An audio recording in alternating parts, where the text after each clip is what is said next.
Learn the most advanced recruiting techniques. Land the most desirable talent. Launch your company towards massive success. This is the Higher Power Radio Show with Rick Girard. Hire for EQ over IQ. So understanding the importance of emotional intelligence in the hiring process will dramatically reduce the likelihood of making a bad hire for your company. I'm Rick Girard, and welcome to the Higher Power Radio Show. Our mission is to discuss and deconstruct insights from top-performing entrepreneurs and industry experts. Every week, we uncover tested, tactical solutions to solve your company's toughest hiring challenges. Today, our guest is Rodney Burris, the president, COO, and co-founder of Care Partners at Home and Global Transitional Care. Founded in 2016, Care Partners at Home and its parent company, Post-Acute Care Partners, was a career-long vision of Randy Platt and Rodney Burris, two healthcare leaders looking to turn their personal stories of caregiving and love into a completely different approach to the business. Their professional philosophy focuses on compassion, love, and yet is built on a foundation of skilled associates with true expertise in delivering exceptional care. Rodney, welcome to the Higher Power Radio Show today. Pleasure to be here, Rick. Yeah, pleasure to have you. So we're talking about emotional intelligence, and I did a little Google search on what it is, just for the viewers at home. It basically describes an ability or capacity to perceive, assess, and manage the emotions of oneself and of others, right? So we're going to cover a couple of things today. We want to cover what emotional intelligence is, why it's important, and how to identify a person with the EQ or emotional intelligence that's right for your company. So let's start out. Let's just jump right in. Let's talk a little bit about key values of your company, and I think this will build upon where EQ comes into play. Absolutely, Rick. So, we have an integrated health delivery system, consisting of a physician practice, specializing in transitional care, non-medical home care, which is the caregiver component, geriatric care management, and personalized senior placement. And the company values are love, compassion, and empathy. And we're big believers that our associates all have to have those as their core values within their character. Sure. All right. So then let's move toward like what EQ is then, right? And then we're going to bridge the gap between how that fits here. So one of the things I love about you guys is that you actually have, you know what your values are of the company, right? Most companies don't have that. They just start a company and they think, well, we're just going to make money and we'll figure out the values later, right? So you're building that properly from the get-go. So now you factor into EQ, because I know that you're big on kind of making sure that you have correct cultural fits and value fits to people that you hire in your organization, correct? Correct. Again, it goes down to the character of those who are hiring. And when you're in healthcare and you're responsible for serving others, there's a lot. When you referenced Randy and I bringing our personal stories into this, part of my story is really the fact that I've been a patient so many times in my life. And I've got to be honest, when somebody comes into my room to care for me and I'm in one of those fear or crisis moments, sure, it's very easy for me to pick out the ones who are there because of a paycheck versus those who are there because it's purpose and a calling. And I got to tell you, my experiences with those who have come into my room because it's their purpose of serving others have a powerful impact on me, sure, the healing process, and in moving forward. Yeah, and that translates actually really within every industry too, right? You can tell who loves what they do and who's there for the paycheck. Right. Right. So let's break down what EQ is. I think there's, 5 components? Yes. All right, I know you're an expert at this, so I'm going to let you shine a little bit. So self-awareness, self-regulation, empathy, social skills, and motivation are the 5 components of EQ. Sure.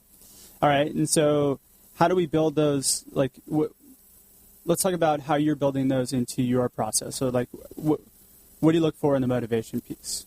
Right. So we always bring up the fact that we hire for EQ over IQ, and sure, just so your listeners know, that's really looking at the emotional quotient versus the intelligence or knowledge base that they bring to the company, or sure, skill sets and experiences.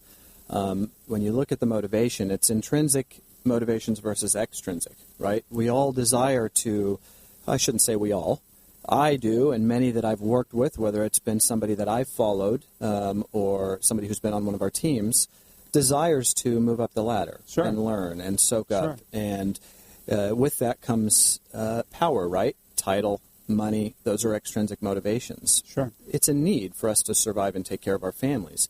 But it shouldn't be the only thing as to why somebody accepts a job. You've got to look at the intrinsic. Why do they want to do this? Why do they do what they do? What stories in their life led them to wanting to become a caregiver, per se? Sure. That's very important in learning that, because if they have that balance, it's oftentimes if you have a strong why behind your organization and you're hiring to connect people's personal values with the company values, that's very powerful in the employees that you hire, because you're bringing people on that are instantly engaged in not only the purpose of the company, but emotionally invested. Sure. I mean, there definitely has to be a more powerful why for somebody to be successful in any role, really. Right. They have to have some passion for it, right? I agree, but for me, somebody who's had a life of healthcare, I tell everybody I've been in healthcare for 40 years, and I'm 40 years old.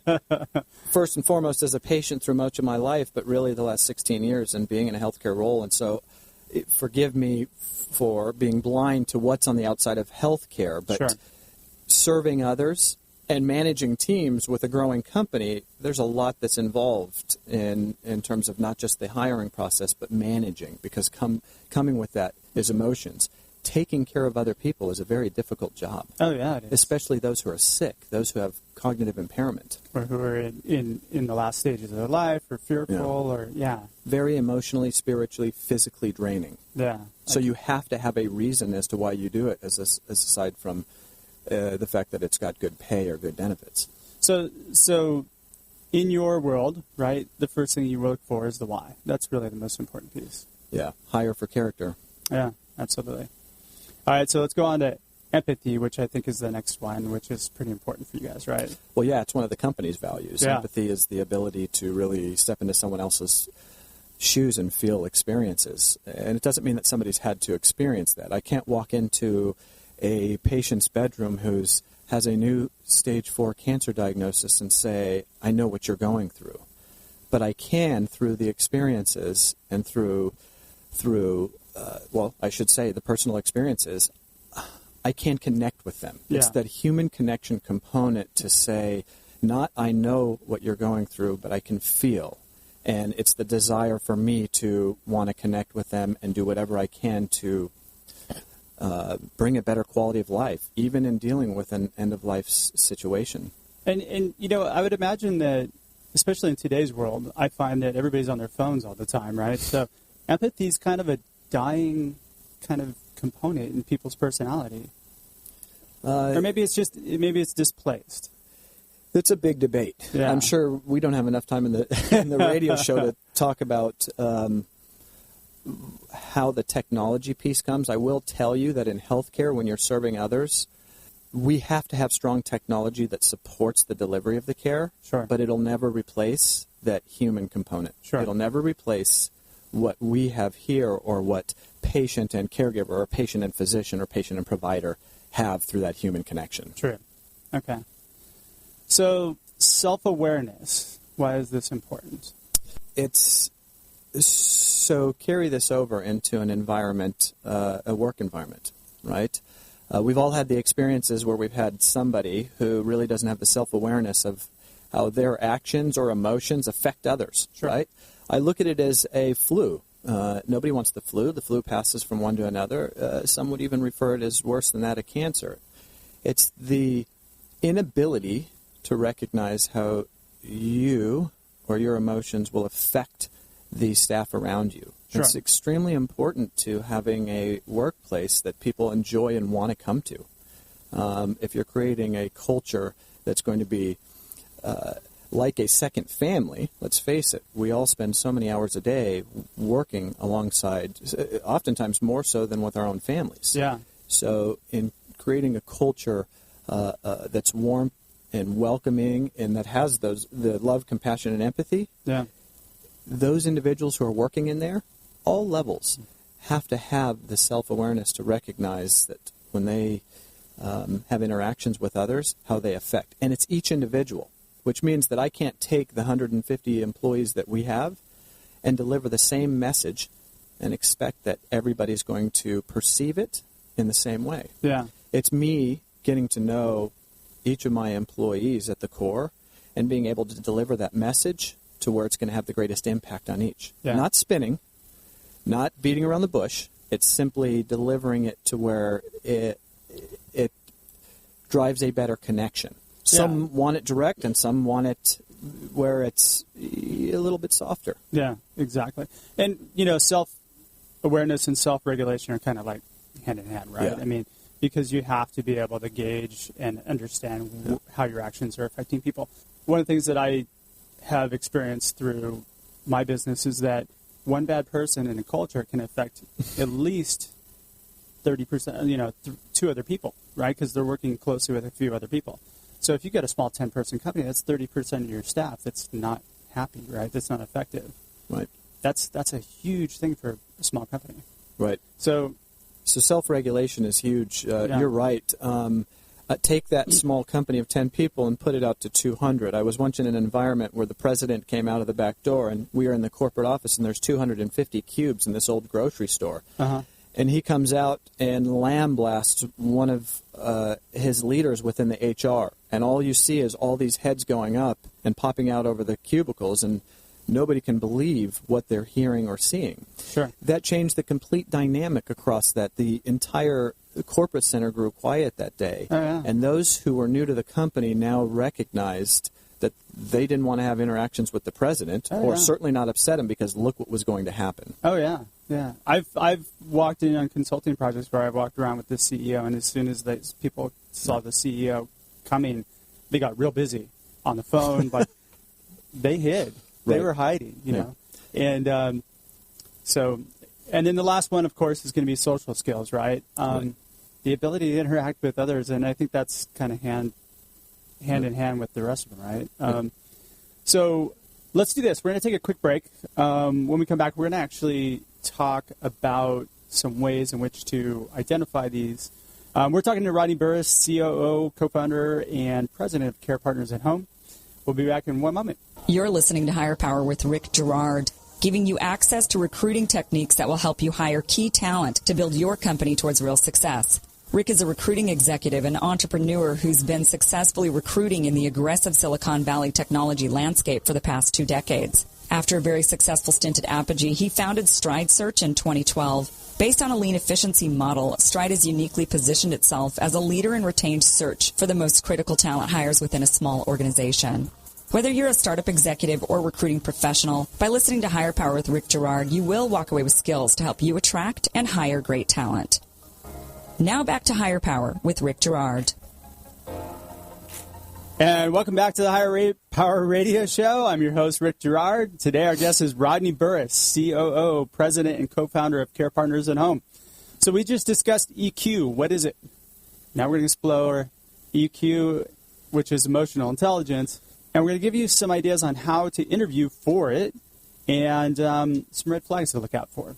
So let's talk about your company in particular, right? How you guys build EQ into your hiring process. So when you walk me through how you test for motivation, empathy, self-awareness, self-regulation, social skills, as you're kind of tying that into your culture, which is empathy, love, and compassion. So there's actually tests for EQ Sure. that exist that you can put your employees through, and we do only on the administrative and leadership side. We don't do it to our caregivers right now. Sure. We feel that we've, through our experiences, really learned on what you need to look for, and it might sound relatively easy.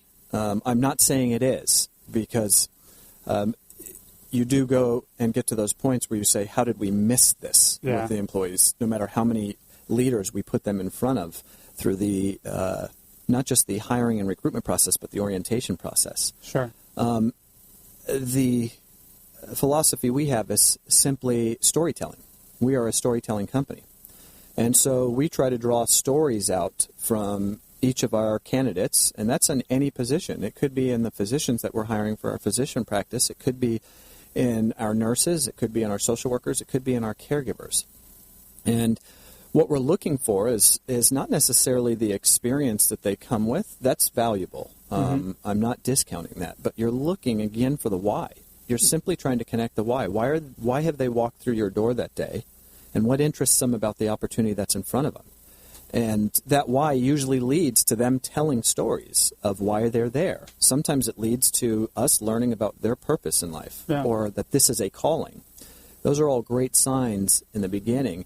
And you're seeing aspects of the emotional intelligence come through, because as we engage them in telling us those stories, we're looking for subsets of questions to ask them on each of those that might go into what are the other motivations of why they're there. Sure. Tell us about working with a client or in a skilled nursing in the past where you had an interaction with another associate that you would perceive as negative. How did you handle it? A lot of those answers really drive us deeper down that path as opposed to going just into experiences. Which are the basis of what are also called behavioral questions, right? Yeah. How you handle situations like this. It's funny because I've been through interview processes at companies like Amazon and some other companies where that's really the basis by which they judge you. It's purely run me through a scenario where you had this and how did you handle it? Yeah. Why did you handle it this way? Do you think you could have handled it better in another way? And they kind of work you through this to get not only your thought process, but how you engage with others, how well you play in the sandbox with others, right? Yeah. And those are the times where we've, through our experiences, had some surprises where let's face it, people are great in interviews, right? And they have the perfect answers, and you're thinking, we just found the perfect candidate. Then you discover the red flags by seeing the true interactions with other employees and or leaders of the company right through the gate. Sure. And so segue that into, okay, we've heard what we really want to from a prospective employee through the recruitment process, and we're making a decision to hire them.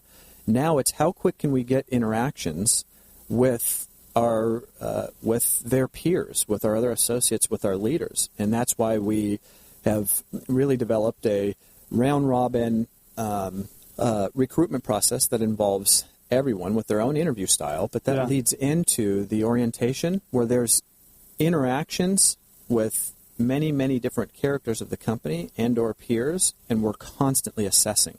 We're assessing those interactions and really looking, was there any flags that we missed, or did the stories that they tell, are we seeing that now through a display? And it's important for a company like yours, especially that you dig deeper and you know that so that you can properly place a caregiver in the right place, right environment, right home, right? Yeah, we are essentially strangers going into the homes of our clients, and that's whether it's a caregiver, a physician, a nurse, a social worker. Yep. So you've got to build the trust quickly, right? The speed of trust has to occur.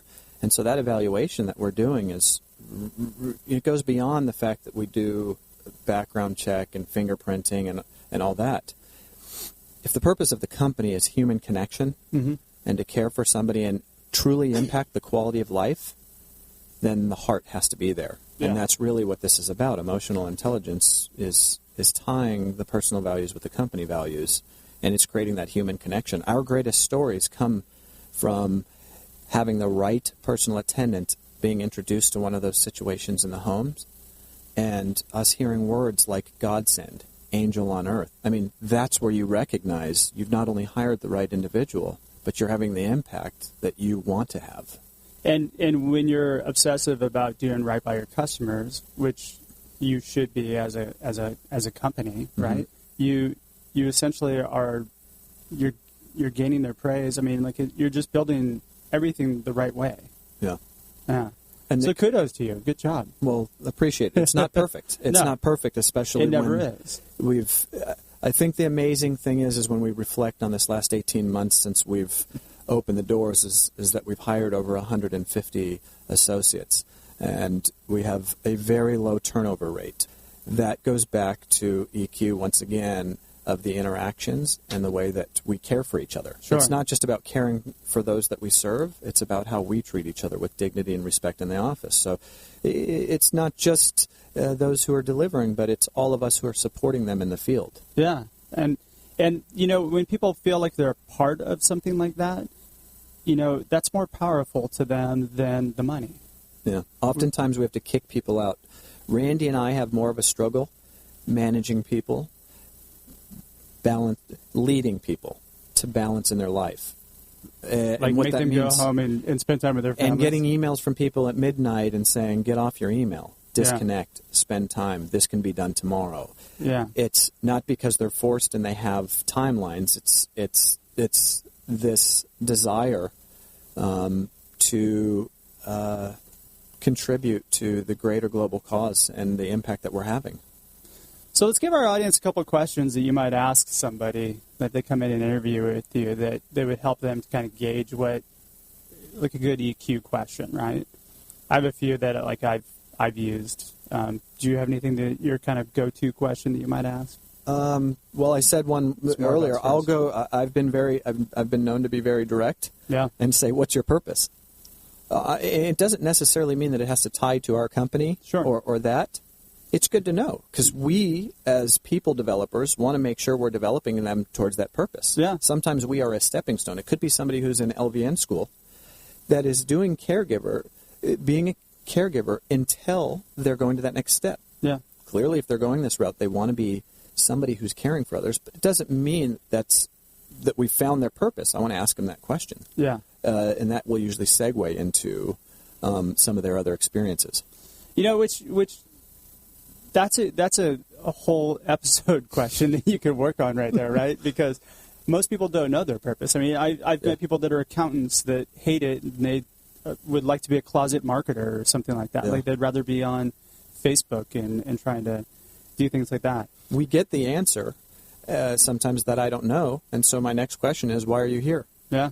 And it's not to intimidate or anything. We've already established a relationship where they feel warmth. Yeah. It's simply to say, what brought you here today? Yeah. What made you want to come here? What's the first emotion you felt when you walked through our door? And the wrong answer, by the way, guys, is paycheck. That's never the right answer if you want to get a job. So a couple that I could share is that so one that I found is kind of telling. Tell me about a time that someone criticized your work, and how did you respond, and what did you learn from it? I've actually had really good success with that question because I tend to place throughout my career a lot of engineers, and if you criticize somebody's work, a lot of times some of them would get fairly angry, right? And not handle it properly. That's where you're touching on self-awareness. Yeah. It's the ability to take in the constructive criticism. It's the ability to understand that we are constantly in development. Yeah. If you feel that you've already reached all the goals and you've become everything you wanted, where do you go from there? And so it's the recognition, I could always get better. I could always learn more. Yeah. And having that self-awareness is also being open to receiving it from others. It doesn't mean you'll always like the way that they deliver it to you, but that's up to you to tell them that says, I appreciate the constructive criticism or the feedback that you've given me, but here's a way that you can deliver it next time that it'll make me feel a little bit better. Yeah. That's self-awareness in a conversation between a leader and a subordinate. Yeah. A conflict resolution is actually like a big piece of this too, right? I mean, if you think about it, how do you deal with conflict? A lot of people don't deal with it so well. Yeah. So, and it's okay. You just have to have them in the right place. Right. When that happens, our best way of managing that is simply bringing the two in and really talking about what happened. It's about transparency. And what I'm looking for in each is everybody has a responsibility in this. I'm looking for an acceptance of responsibility on both sides. What could have I done to either avoid this or make this situation better? And if they have the self-awareness, they're both learning from each other in now how they engage and what they did wrong or to make the other one feel that this was a negative experience. And when they both have a high degree of emotional intelligence, you usually come out with a stronger relationship. Yeah, you can turn it into something strong. If one lacks it, that's where you see the flags of somebody who's not willing to accept responsibility or say, I didn't have any piece in this, it was all him or her. Yeah. I've had some really strong relationships throughout the year with managers and now that are VPs and CEOs that when we first started talking, it was not a positive experience. Like we butted heads. I had one lady call up and yell at me, and somehow we turned it around and built a relationship with her, and I'm friends with her to this day. I mean, so crazy how that, if you work through it, it just happens. Let's give some red flags that you typically see in an interview process, things to look out for. I am always, short answers and boilerplate type answers where people really aren't giving you what you need.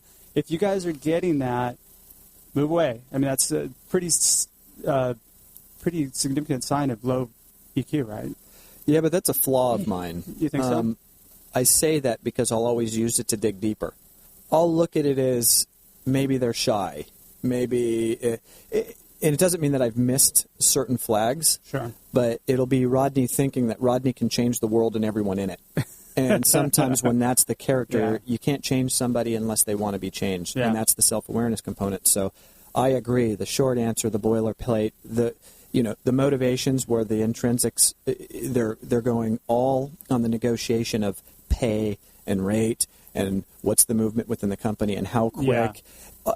All of that without really digging in deep into saying, do you feel that you're ready for that? It's putting it back on them that says, well, how quick do you think you should move from, director to VP in the company? Yeah.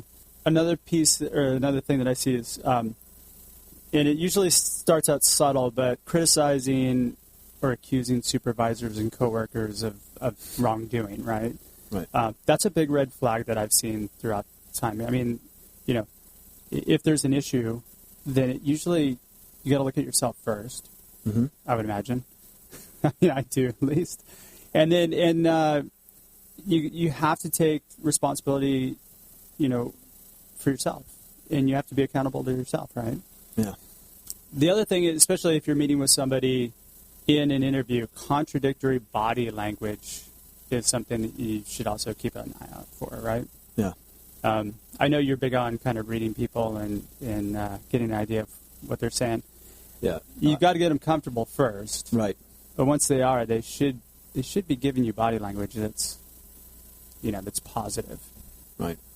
That's why not just in the hiring process, but in any coaching, counseling, quarterly, annual reviews that we do, it's always face-to-face. We have some who are field employees who say, hey, can we do this over the phone?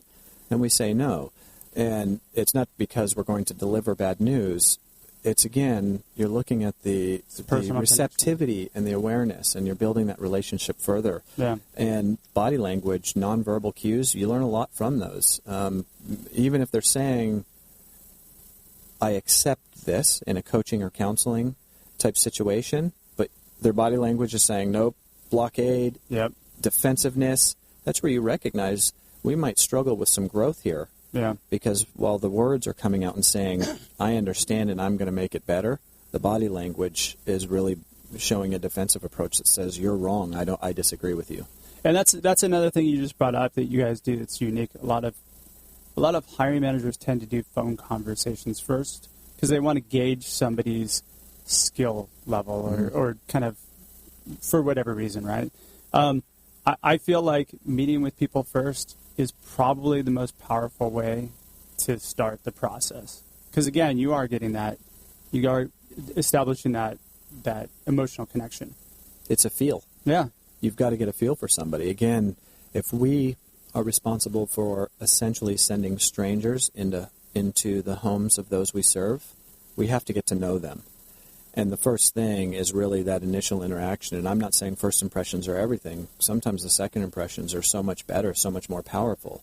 The relationship starts in that beginning, and a lot of that's really the energy that someone might be bringing and the feel. And all of that put together, the words, the body language, the nonverbal cues, all those things that we talk about that progress it to the next step. Sometimes that's why when you're vetting somebody, it could take 6 months. Yep. And that's what's happened to us before, where we vetted one of our care managers over a period of 6 months, and she was vetting us. Yeah. It was really building that relationship and learning more about each other and really saying, is this a culture fit? It was a huge jump for her leaving a company she had almost been with for a decade. Yeah.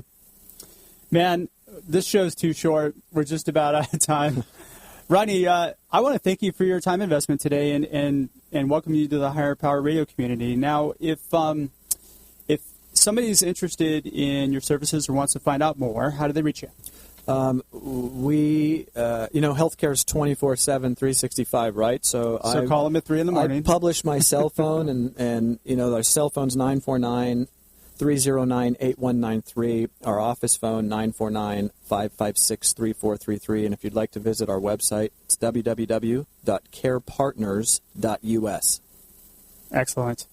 So I want to thank our listening audience for tuning in to this week's episode of Higher Power. Quick thanks to our team, our engineer Paul Roberts, our producers Andrea Ballin, Shanti Ryle, and Kim Iverson.